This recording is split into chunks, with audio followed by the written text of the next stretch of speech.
Right into it. It's very sharp, Stephen. You'll need to keep your wits about you here. Oh, that's a little bit dodgy, that animation there. Hello and welcome on into this Monday's edition of Movie News Live here at MBE. We'd just like to thank you once again for joining us here on our YouTube channel. Of course, our Twitch stream. I am one of your co-hosts, Stephen John McLaughlin. Our other co-host on the screen now, there he is, it's John C. Walsh, and we've got a few things we want to talk about. A few things that we can't really talk about in depth because, as usual, we're late to the party in terms of this film's release. Not yet, not for Joe Publics, John. Obviously, not for us fucking plebingtons. No, not for us. We're plebingtons. You're absolutely right. But for reaction channels that are getting on red carpets these days. Wow. Okay. Anyway, we're going to talk about. Vladimir holds off pressing that big red button until we can go and see this movie, Stephen. So why do you get that off my checklist? Yeah, the Batman. That's what we're talking about. That's the film John's referring to. Yes. And this is coming in from Digital Spy, and we're going to be throwing up a few little fancy graphics in between chats. Fancy pad around the telephone. We did that last week as well. Ooh, we do like that song. Yes. The Batman cast explain how going to have to it differs from other Batman movies. I'm going to resist saying Batman. Oh, don't. But John, I'll just go through them yes. individually anyway. But the first one coming in from Pattinson. Yes. It's getting late here at the UK, but it is, Steve. He says, I don't think you can really help but be inspired by them. I hadn't read too many of the comics until I started preparing for this, Pattinson admitted. You just pick up so many different elements from the right way back to the ones in the 1940s. I really liked watching the evolution of the character because it has really changed over time, back and forth across the spectrum. You just hope you can add something to the legacy, really. Batman 66. Batman 66. He really has changed since then. But, John, I mean, this is what actors, and certainly Robert Pattinson's had to do. He's had to do his research. That's what they do if they want to really get right into the role. It's Bruce Wayne, it's Batman. We all know what he's all about. But bring their own thing to this character. That's the most important thing, isn't it? Yeah, well, Stephen, I'll wait to you. Accidentally. I'll go to me now. Then, Stephen, you're absolutely right. Batman as a character has always transfixed me. He's always been my favourite DC character. I don't know why I'm speaking with this accent. It's something we were doing before we come on, and it's really transferred over to the live show. We've been seeing a lot of Iraq. The way the Americans say it, Iraq. Yeah. But name. Saddam Hussein, Osama bin Laden. But Stephen, the Batman has always been. Stephen's checking the audio. Audio works. And I am in the middle of speaking here in a wide shot, and it's we're not so far apart. You have to understand that will not knock me off my stride. I try to be as professional as possible. As you can see, I've lost blood today as well. I gave blood, and I am fucking delirious. But yeah, the Batman has always been a character I have been fascinated with, Stephen. And as you say, is one of the more fascinating aspects of this character, at least cinematically, over the last 30 years, has been the steady progression into darkness. Yeah. I wasn't a huge consumer of the Batman from the 1960s. The Fred West, was it? George West. Adam West. Fred West's a murderer. Yeah, I was about to say that. Adam West, not Fred West. Just put a disclaimer in here quickly. Fred West was a serial killer. Adam West, not a serial killer. Although he could have been with that spandex on, and probably should have been. I could imagine him being what was the name of that murderer, Stephen? In the Hollywood Hills in California. He was getting into rooms and fucking shooting people in the head. Oh dear, I don't know. The Midnight something. I can imagine Adam West doing that. It's been a fucking disaster of a show so far, I have to say, but it's always I'm wide. I'll just keep it wide. I'll keep Stephen off the shot. And I look incredibly small as well, by the way. That's something that's putting me off. We did something different with the cameras yesterday for a watch along of All of Us Are Dead. It's been a shambles trying to get the show back to what it should be. I look about 5'2". John, you've just told everyone we've done the watch along. We pretend that's live on the Thursday. You killed the illusion. The watch along is not live. It can't be. You're absolutely right. We'll get away from the Fred West thing. It's not as bad as the Elton John episode. No. I was not laughing at all. What you just said there. The evolution, Stephen. It was light and airy. I wasn't a huge consumer of that version of Batman. It was way before my time. Campy. What Tim Burton did in 1989, 1990, whenever it was, really took it, made it ripe and consumable for not only a new audience, a new generation, but made it presentable Yeah. for a studio to take it on and not That's think that, it was yeah. a joke, Yeah. it would flop. And we've seen a really great transition, Batman and Robin aside, just intermixed in that sort of 90s goodness, because I liked the original Batman 89, I liked Batman Returns, and then what was Kilmer? Forever. Forever. I enjoyed those ones. Yeah, those three were good. And then you go into the Nolan trilogy and it was something special, and the much maligned Snyder take on the Ben Affleck Batman I actually quite liked. The actual it was good. character Yeah. and what he did with it was Yeah. a different take on Bruce Wayne once again. So I'm glad to see that Pattinson hasn't been full of hubris, he hasn't been full of cockiness, overconfidence. He's gone in and maybe taken the best bits, the little bits of advice, maybe through what he's seen in the performance, maybe through conversations with the actors themselves. Yeah. And he's going to imbue this character with all of that knowledge, because there has been a lot of good done and some horrific horror shows and amongst it, me calling Adam West, Fred West aside. Stephen, yeah, look, I'm glad to see that he's carrying that weighty expectation in the right way. He's not allowing it to bog him down, and he's getting stage fright, like perhaps the Daisy Ridley had with her wooden performances, according to J.J. Abrams. Yeah. In The Force Awakens, he's taken it the right way. This is an accomplished actor. It's been on a journey. What with some of the best in the business, done real independent stuff. He is now going to use all that knowledge to give us a great Batman, hopefully. Yeah, fingers crossed. But John, Zoe Kravitz added her perspective to the iconic Catwoman over the years. She said, "For me, all the women who've played Catwoman, they've all been so beautifully strong and sexy and free and wild and dangerous. You want to find ways to make it your own, but they're the reasons we love these characters and want to play them." I think probably it would have been the same for Anne Hathaway, who was the sort of last sort of Selena cinematic Kyle, yes. version of it, and they had to do another spin on it. Nolan likes his worlds to be very real and Yes. gritty, and I think they did a good job on that iteration of the character. They didn't. Yeah. No point was she called Catwoman, but we knew who she was. Yeah, she was Selena Kyle. And I get what Zoe Kravitz is saying. They want to put their own sort of mark on it, but she's looking back over the years, the likes of Michelle Pfeiffer, etc. Eartha Kitt played it as well. Yes. And Berry? they've all had their own sort Was of. she? Halle Berry? Halle Berry. Yeah. I wasn't so good. That was a standalone film, wasn't it? Yeah. Yeah. But she still did it. She still played did it. it, Yeah. And Whether that's you like why it or you not. shouldn't do a Catwoman movie. Take Yeah. note. Yeah. DC, take note. Warner Brothers. Stephen, again, also in a new world now where you have got a lot of focus on sexuality, a lot of focus on gender and strong females and stuff like that. We don't want to be getting bogged down with this perhaps stereotypical look at a character from 60 years ago in comic book form, where it has to be sleek, slender, sexy, done up to the 90s in leather and spandex or whatever. You can take that character and give a different slant on it. And look, Zoe Kravitz can maybe project some of those elements of the character without getting down into maybe a fucking leather leotard. She can do it in a different way. And I certainly think Anne Hathaway, maybe that moment where she meets Bruce for the first time in the manor, aside, she's also using fucking various parts of her body to try and hold him down while she's stealing from him, by the way, because she's a thief. Kicks his cane away. There was a moment, wasn't there, where she put her heel up or something like that and choked somebody the fuck out with her heel? Was that from a different movie? Yeah, no, I think she did. Yeah. So that aside, I think she was a more modern take on the character, and I hope we see this again with Matt Reeves' iteration of this character, Zoe Kravitz iteration of this character. She can give us something fresh, something different. Stephen, that's one of the big takeaways from this movie. Hello, Matthew, incidentally. Evening. Yeah. It's actually night now, Matthew. Get your It's shit nearly together. morning. Yeah. Evening is long gone, Matthew. Yeah. You know me, Matthew. I'll always be quick to the point. I'm very forward. John, there was something I was reading, and I'm actually reading some of the quotes from Andy Serkis as well, who's going to be playing Alfred. He So said, go back to that then. he said it's not the conventional take on Alfred and Batman facing the foe together. Serkis added about his character, "At this point, Alfred is in the firing line from Bruce. Everything he stands for, the establishment, the loyalty to the Wayne dynasty, is being pushed at and dug into by Bruce. It's a very fractured, shifting sands relationship." He's an ex-soldier as well, Stephen. He's on to say. He does, yeah. He's an worked for the ex-soldier. Secret He's worked Service. for the Secret Service, but one thing he isn't is a father or possesses the emotional toolbox to be a father.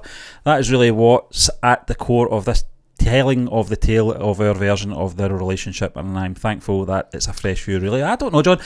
Your man that played Alfred, and I always forget his name. He was the villain in Die Hard 3. Jeremy Irons. Jeremy Irons Yes. played Alfred. He had Simple a silence at military. the time and Yeah, Simple Simon. Simple Simon.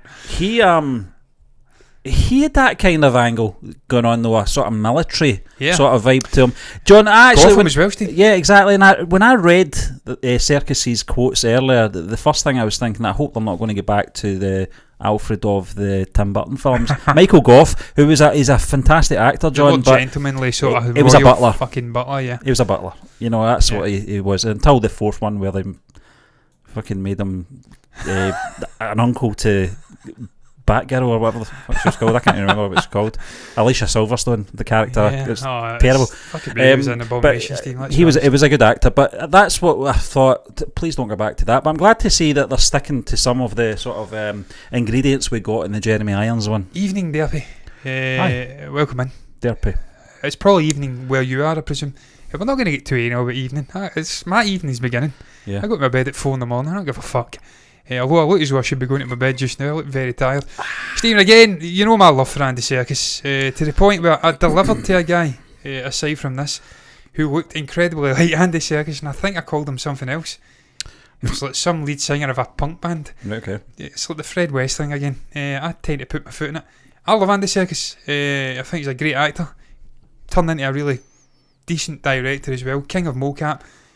So excited when it was announced that he was going to be portraying Alfred, because I just felt that was the perfect character for that actor to get his teeth into. He's got that Englishman sort of way. He can be gruff, but he can also be gentleman. And just this version of the character, this ex-soldier, SAS or whatever, rough and sort of a rough diamond, not yet polished into what we are used to seeing by Alfred. I think that's interesting because it's a new green-nosed year 2 Batman, I think is what Matt Reeves said. He's still trying to feel about and find who he is in this new world that he's created for himself. And as an aside to that, Alfred too, he's saying he's coming after him. He's using all of his life, the Wayne name, everything to push against him. So they're almost locking horns in this movie from what I'm getting from that quote. And they're maybe hewing each other into what we know of the characters from different movies. So I think that's going to be very interesting to see that playing out on the screen. Serkis getting his teeth into it, a real meaty role for him.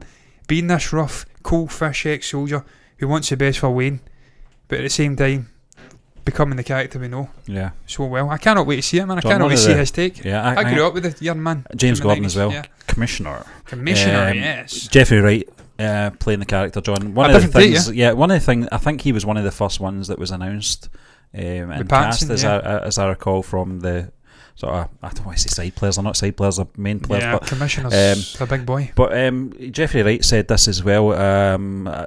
He added the new film shines a new light on the relationship between the police commissioner James Gordon and Batman. He said this: the thing that we focused on was that this would be the first time that they were together in public in that way. The introductory scene of them walking into the crime scene together and cops peering at them suspiciously was revealing of the oddness of the partnership. He's Batman, kind of peculiar figure, and there's a strangeness and vulnerability to him that I think is really exciting and a really clever exploration of the character. Peculiar figure. John, that's one of the things we noticed in the trailer was the two of them in the crime scene. We've seen the cops kind of hanging around bitching. What's he doing here, this weirdo? And of course, Stephen, we're getting a spin-off TV show about the Gotham City police. And there's maybe corruption in there that's there will be multi-layered with obviously Penguin. Penguin. Obviously Carmine Falcone, I think, played with one of the Skarsgårds. They're going to be going deep into this corruption and just the, how do you call it, the contradiction of it all. Because obviously the Riddler's there, he's going after Bruce, potentially Batman. Maybe he knows about his real life identities, getting after him. Maybe he's getting after just the corruption, the peculiarness of this city period. And these guys not been happy about this unlikely duo, these two strange bedfellows getting together. It's going to be very interesting to see that play, and I'm just excited to see Jeffrey Wright, a different take in this character, Stephen. We spoke about, obviously, it was kind of hinting at that with Iron's character, kind of hinting at that with Gotham, but maybe putting it on steroids with Andy Serkis and Alfred, doing this with Jeffrey, and obviously his take on Commissioner Gordon. It's always been a white guy, a sort of snotty-nosed, mustachioed guy. I'm glad to see we're shaking some things up here. And again, Stephen, I keep saying it, this is representation done right. In certain movies, they'll force a representation, and you know it's forced. They're just trying to tick a box to get money in a certain transparent, region. this isn't forced. Matt has been very systematic the way he's been picking these characters. Zoe Kravitz, you feel it's right. The Skarsgård, whoever it is, you feel it's right for Carmine Falcone. I feel Colin Farrell, even though it could have been fucking anybody playing him, because it doesn't really look like him, feels right. All these actors feel like they're made for this version of a story that Reeves has given us, and I cannot wait to see again a youthful Batman coming into this city, a bit rough and ready, a bit violent, and obviously his interactions, his relationship with Commissioner Gordon. John and Stephen be reviewing a review on A Terrible Beauty. Will you review? I don't know what that is, Matthew. No, I'm not going to lie. Sure. We'll look into it though. Yeah. Maybe film, you send something to me about it, and I'll have a look at it. One film we are going to be reviewing is The Batman, and we're going to be doing that with Gianni as soon as we've all seen it. I'm probably thinking maybe this week, the end of this week, we'll see it, John. So probably start next week. I'm going to Saturday, Stephen. I'm maybe going to ask for the day off to just fucking dedicate my life to this movie. Yeah. So get in touch with Gianni and we'll make something, and we'll get something organised to do a review of that. But Stephen, I've got some things to fling up here. I was going to say, John, reviews came out for this movie today, and there's some people had some things to say about it. Quite mixed. Mostly positive, but mixed. Some people get things to say. We'll get into it. This is the first one. Coming in from Clarice Lowry from The Independent, British newspaper. The Batman is a very good Batman film.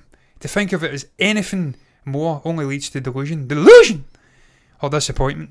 Finally, we've been delivered the world's greatest detective, as the comics like to call him, in the flesh and blood. Stephen, what do you make about that? Because I find that last quote there to be the most interesting, because obviously Batman has always been referred to as the world's greatest detective, and we've never really explored that aspect of the character. It's been the rough and ready sort of overshadows the detective overpowers side, it. And we've never really got to see it. We've got a gallery of villains in this movie. To be fair to the Christian Bale one, I think in Batman Begins we did get that sort of detective-like procedure. Yeah, I mean, he was using technology. Before he was obviously had the full suit, he was jumping about in the sort of balaclava and stuff like that, and using, as you said, his technology, John, to solve the puzzle.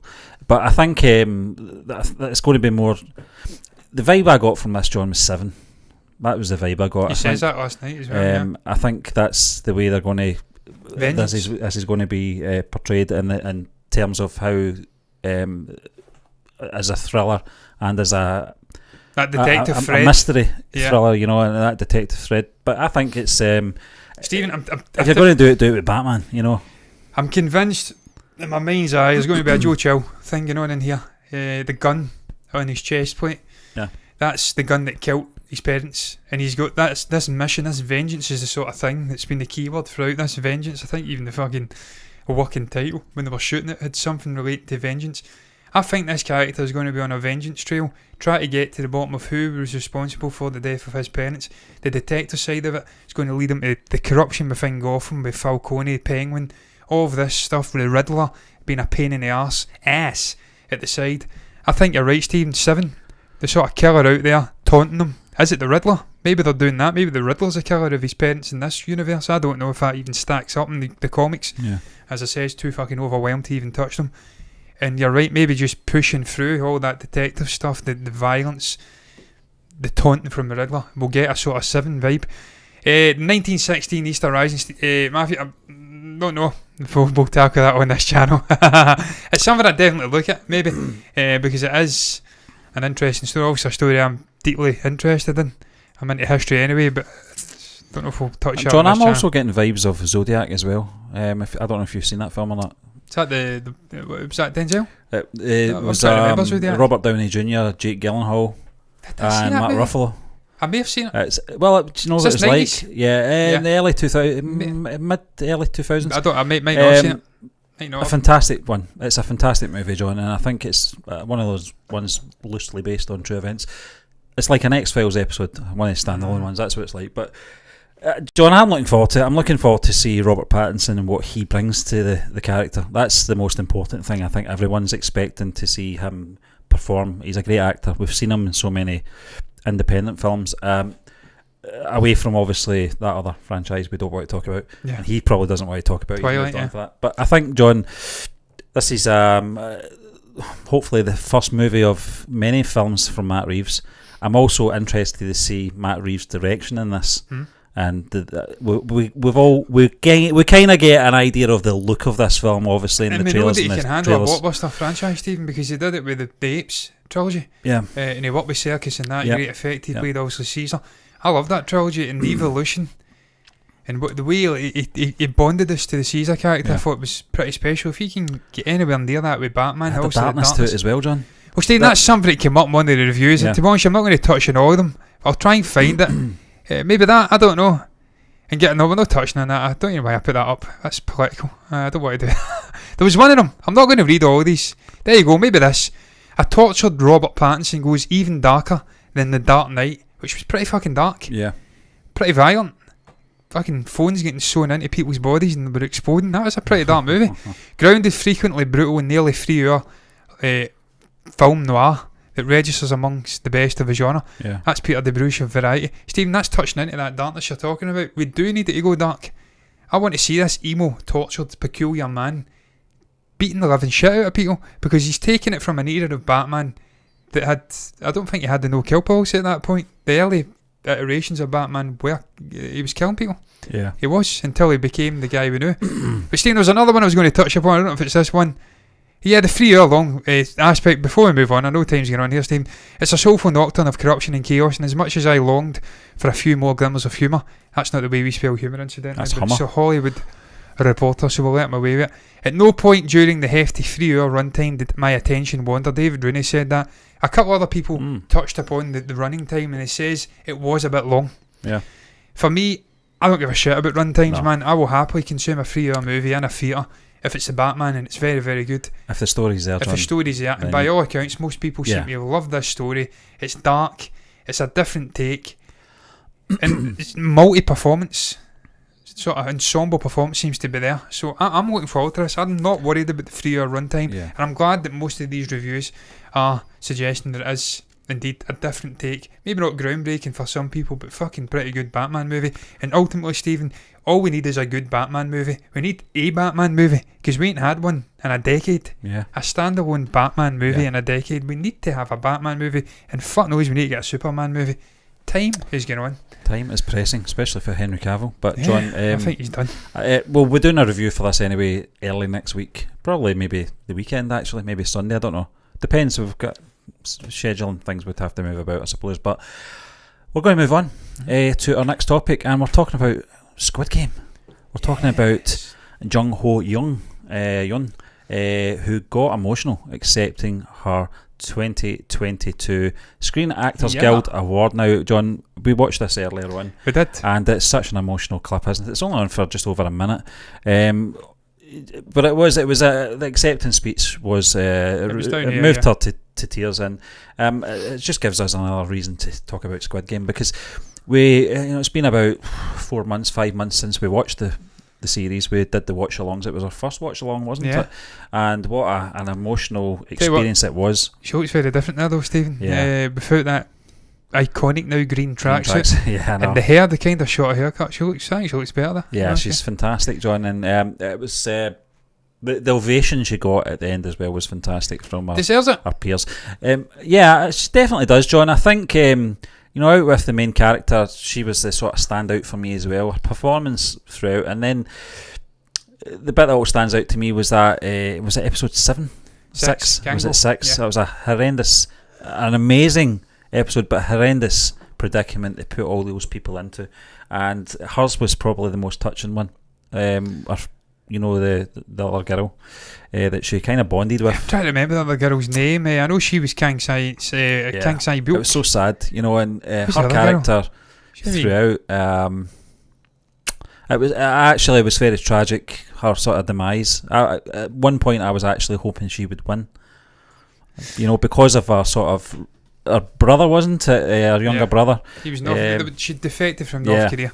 Obviously escaped, and she had something to fight for. And at one point, Stephen, I couldn't think of any logical explanation why she couldn't be the winner. I thought that was the obvious direction. Obviously, Sung Gi-hoon, he was the main guy we'd been throughout the entire show. We'd been with that character. We'd seen Also the tragedy of his life, he had nothing. His mother passes away sadly. Also the breakdown of his marriage and the loss of his daughter to another continent.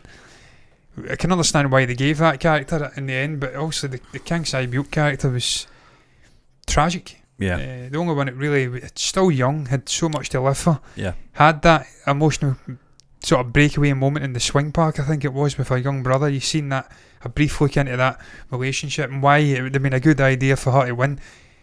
But it was a great performance from this actor, and by all accounts one of her very first performances. I think she was a supermodel. Yeah, says she that, made the jump to acting. Korean model, yeah. So it was one of her very first acting performances, and for her to deliver a performance with that much humanity, that much emotion, really breathtaking stuff. And I'm not going to be ignorant here and be like these fucking weird American reporters who were saying, "Oh, you must love your newfound fame," saying this to the Gi Hun actor who's been around for 30 years, if not more, and he's been a household name in Korea. I'm not going to say I know everything about them, but all of these actors, it was kind of breakthrough in a western, strange western way, where if you're completely ignorant to Korean film, this is the first time you had a real insight into what they could give. And I just thought the whole cast were fantastic. The guy that played, obviously, Cho Sang-woo, was it? I think he's a fantastic actor. I actually bought that character more than the rest, because I'm a bit weird and zany and different than that. Bond to the rogue in a strange way, because I just think of how I would react in that situation. How would I be in a fucking kill or be killed situation? He was a smart man. He clicked on it earlier than everyone else. That look, more than likely going to be one winner. Yeah. So we can work together until it's no longer beneficial to us, and then we do what we need to win. John, it was probably so I quite like that guy, but she was one of the standout. It was one of those things that maybe just niggled me a little bit. You know, a negative slant on the series was, you know, the fact that don't get too attached to these characters, because there is only going to be one winner. I mean, that was clear from the beginning. There was only going to be one winner. Well, there was a eureka moment, wasn't it, with the sort of brother of the guy who was organising the games, floating around in that filing room, and he made the sort of eureka find that, look, winners this year, winner that year, and there's only one name. Yeah. So I think that was maybe like episode 7 or something. So from that point on, you realised, it's dog eat dog. One, and it was sort of dwindling down the characters you liked. Yeah, I think and you were starting to get a bit frantic. I kind of figured that out before that episode. Yeah, we did, Steve. We did. It's about the money, isn't it? You know, was, yeah. But it's just one of those things, John. But Steve, a real fucking outstanding performance by a female actor in a drama series. And when the series finished, this is where the talk, wasn't it? How many awards is this series going to win? Because it's going to win a shit ton. Stephen, it was a fantastic. I was about to say, it was a real, as she says, it was our first watch along.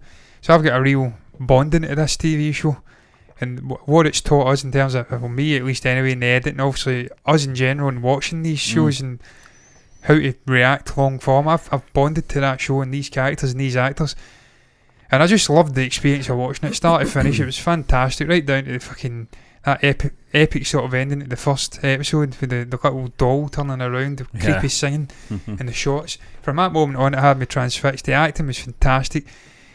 I knew what I was getting with Korean content, because we also watched Train to Busan, we watched Parasite before this, we watched Snowpiercer. Yeah. We know what we're getting. They know how to make film, they know how to make TV. Because of that, John, we ended up watching other... My Name, we're actually in the middle of... Yeah. One. So yeah, I mean, it's glad to see you getting recognition. Yeah, definitely. Delighted to see the actors getting recognition over here. They've already got it in Korea, and long may she give us some great performances into the future. I'm sure she Just will. Like the person that played fucking, can't remember her name now, Stephen, lead character from My Name. I want to delve into her career as well. So this is what I'm saying, when you touch on different continents, different actors, you can get down a rabbit hole. Community members have recommended other things about the actress you talk about in My Name. Yeah. So listen, wish her all the best. But we're going to move on to our final topic, and we're talking about Valimai movie versus Master opening weekend, Tamil Nadu box office. John, we did the reaction for Valimai just at the end of last year. I think it might have been out actually the 31st of December, as I recall. But we couldn't do the whistling one. That got blocked because it was a music video, sadly. It was a great video as well. And it looks a great movie, but Talapi fi VJ ahead of Tala Ajif in race. Come on, community. Let us know your thoughts on this one. But there is a detailed report coming out from India.com. Well, they're putting on their website. I don't know the actual reports from them, but it says Valimai versus Master Tamil Nadu box office, Tala Ajif wraps up his 4-day opening weekend at around Rs 61.5 crore. Here's the detailed analysis of how Valimai is performing as compared to Telepathy VJ's Master, which came out last February, I think it was. Yeah, it was in the middle of a pandemic, yeah. But Master versus Valimai collection. Tala Ajif's Valimai has created havoc at the Tamil Nadu box office. The film opened well on Thursday at Rs 25 crore and has wrapped up its first weekend at around Rs 73-74 crore approximately. Where the official numbers are yet to be out, the TN numbers of Ajif Stara seems to be given a direct challenge to Telepathy VJ's Master. As reported by Box Office India, Master has taken the lead in the first weekend as compared to Valimai because it enjoyed a 5-day extended weekend, while Ajif Stara had a 4-day extended weekend. After its first weekend at the box office, Master, that released amid strict COVID restrictions and on a 50% occupancy rate, has collected an Rs 67 crore, while Valimai's first weekend collection stands at Rs 61.5 crores 4 days in Tamil Nadu. I think if it had that extra day, they'd probably beat it. Yeah, but so. That's here's the Tamil Nadu box office breakup of Valimai after its opening extended weekend. On Thursday it was Rs 25 crore, Friday Rs 10.50 crore, Saturdays Rs 12.50 crore, Sundays Rs 13.50 crore approximately, and the total Rs 61.50 crore approximately. I don't know if there's any much noise on that, John, but John, this is something that it seems to be this heated debate between these two actors that we've kind of just sort of skimmed the surface on this channel when we're talking about either actor. I think the actors themselves, Stephen, have got no beef with each other. I think they're pretty closely knit. They came out at the same time, didn't they? Well, certainly Ruth says that. They came out, they're kind of around about the same age. I think maybe Tala Ajif's a bit older, he's been around a tiny bit longer, and I think he was always maybe an out and out action star, whereas obviously Telepathy VJ initially started out as a romantic sort of actor, baby faced, and then he made the jump. We know for a fact he made the jump in the early 2000s into obviously being an action superstar. Kind of muddied the waters initially and then became this action superstar we know now. Also, we watched that movie, Tina Malai, I think it was, early 2000s, and to see where he's went to now, where he's this guy who's almost guaranteed success at the box office, something to behold. Also, we haven't really followed Tala Ajif quite as closely. No. We've not had the chance to go back and watch his back catalogue like we have with Telepathy. Watched a huge amount of his movies. But Stephen, it's always, I feel, a bit crass to compare the two movies, because you did mention there at the beginning of that article, Master came out 2021 in the midst of the coronavirus pandemic. It was raging, huge amount of restrictions in the theatres, 50% occupancy rate, half the people getting into the theatre that would otherwise be in there. Now COVID not quite as severe and pressing a matter. Now it's the fucking nukes from Russia, and that doesn't stop you getting into a theatre to watch a movie. You can do, that's probably the best place to go just now, to be fair, depending on which theatre you go to. So they're able to go into the theatres in greater numbers now, and I feel like with the buzz for a Telepathy movie, the guys that were working on that, the likes of your Anirudh Ravichandran, I think was Okesh Khanna Garage that did Master. I feel like if that came out now, it wouldn't even be close, Stephen. I think Master would be a much bigger movie. But can we bring up the graphic again from that site, because I think it was actually minimised. We've watched it. Oh dear.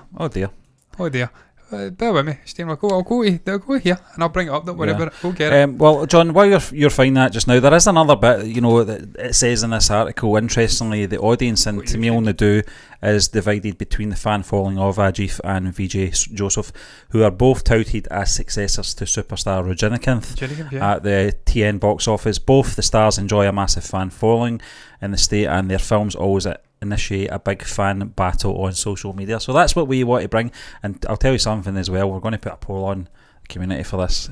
Let's see where the poll stands. So that's it here, that's fine here. That's it, John, VJ seems to be ahead in the box battle of the box office in Tamil Nadu, while Ajif begins the weekday box office game from today. But it's just really just to give people that indication. I read out a lot of figures there, and it probably just, it was a bit of a mess. No, but Stephen, I mean, you can see from the comparisons there, 50% occupancy, 2021, Master opened to a 19.5. Obviously not quite as big an opening, but it was an early opening. Yeah.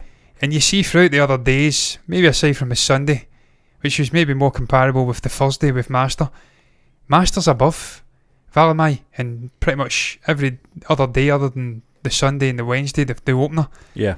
50% occupancy, Stephen. If it was 100%, those numbers would be, I think, demonstrably higher.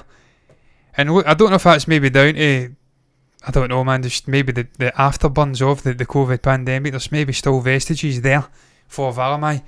I don't think it's anything down to the personalities of the actors. I think it was pretty well established. We've reacted to a couple of Tala Rajiv stuff. I don't know. Yeah. Content, song and dance numbers, trailers. We know he's a huge inspirational figure. An ex-racing driver. Yeah. F2 did an entire season. Also, lights high octane. We know he does his own stunts because we've seen it in that Redemption video. So he's an inspirational figure. I don't think it's down to anything. I think it's maybe just down to personnel across the board and buzz. And there's something about Telepathy's movies. They seem to create a huge amount of buzz. John? But both these movies are hugely successful. Valimai's out in Silverburn just now. I need to go and see it. Yeah. Need to go and see it. We will go and see it. So absolutely it's got a couple of showings, so I think it'll be around for a few weeks. We'll go and see at it least. So that's it good. did look decent. It did look like a very good movie, man. I enjoyed the trailer. I liked the whistle sort of theme, as you mentioned, Stephen. We'll go and watch it. Absolutely. This is the beauty now we're coming out of this pandemic. We can actually go and watch these movies in a big screen experience, which I'm sure, like everything else, is a much better way to consume a movie. But Stephen, both the movies are successful. Yeah. I don't really agree with comparing. It just buys into this whole who's better competition thing. Messi or Ronaldo? Exactly. They're both great. They're both great. Just be thankful we have both of them. Stephen, I tell you, man, you go into that comparison of football, people don't know what they've got, man. No, exactly. Until it's gone. And when these two guys retire, you've got Mbappe. Oh, I'm talking about the actors here, John, as well. It's I know. When they retire, when they're done, off. I mean, who's coming through realistically that's going to replace them? I don't know. There's always someone, isn't there? Yeah. I'm sure they were saying the same thing about Rajanikant. Well, I mean, you've got Rajanikant, you've got Mahanlal, haven't you? Rajanikant is still doing it. He's still knocking them out of the park, John. He is, yeah. But Stephen, the drop-off was negligible between Rajanikant and Tala Rajiv and Telepathy. I think it's going to be a bigger drop-off, sadly. Yeah. I don't know of any young Indian talent that's coming out just now because I'm ignorant, but I'm sure they will be there. Yeah. Maybe you can let us know. We've seen quite a drop-off, man, haven't we? Let's be honest, from the 60s to now. And young acting talent over here. I mean, you had the likes of fucking Heston, Yul Brenner, Charles Bronson. Huge names. Steve McQueen. Yeah.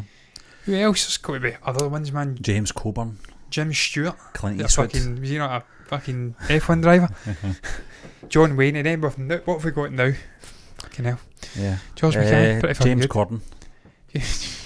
That's harsh, to be fair. No, we've got great talent just now. I'm talking shit. Yeah. It's cyclical. We've got George McKay. We've got fucking... There's great acting talent out there. I'm just going to say George McKay because I love the guy. I think he's fucking great. Yeah. Yeah, he's in his... knocking on 50 odds now. Doesn't matter. He's going to be around for the next 2 decades year, but I'm talking about like 20-somethings. There's got to be somebody. Yeah, there is. I'm not counting me. I'm not counting my generation, I should say. The likes of your Olsens, they're getting on now as well. They're getting fucking old. But look, man, both the movies are doing well. What is your thoughts on the topics we touched upon on this show tonight? It was a brief show because it was late as fuck when we started. Very condensed. Speaking 100 miles an hour, probably not understood a fucking word that we have said. We'll not understand a word we've said, man. Fool me once, shame on you. Fool me twice. Fucking Bush. Oh, bushy. Yep. Certainly is. What is your thoughts on the Batman? What did you make of the cast coming out and explaining exactly why this movie differs from previous movies and where they have gained inspiration from the, 60 years worth of incarnations, including Fred West? That's a new one. Not Adam West, Fred West. That's a dark I said George West at one point as well. I just totally lost the fucking plot. I said Fred West and it was gone. I was gone. John West. No, he's the tuna guy, isn't he? Yeah. You can comment below about that, but the reviews that have come out for this movie. West. What should I say? Go West! That's what fucking Putin's saying to the West now. Go West and stay West, bitches. Stay beyond the Elba, or whatever it's called, that river. Well, they'll get bogged down with that though. That's all I'm hearing about these days. It's Putin. Yeah. President Putin. John, people are coming on here to forget these things. I know. Let's not I know. remind them. Let's not speak about nuclear holocaust. Holocaust. What was your thoughts? It's late. Good night. What was your thoughts on Squid Game? And the actress whose name I'm going to bring up, Jung Ho-Yeon, just make sure I'm pronouncing it right, getting an award for outstanding female performance in a drama TV show at the SAG Awards. What do you make about Valimai v Master? You can comment below if you've got anything to say about any of those topics. Down below in the comment section is a place to share thoughts. You can also like the video if you've enjoyed it. Subscribe to the channel, hit the bell icon, hit the follow button over on Twitch to see more of this. More than one fucking dribble coming out of my mouth tomorrow when I'm on my lonesome. Thank you very much, so regardless of what you do for watching us tonight, and until the next time, we are done. Bye bye. Did you see, Stephen?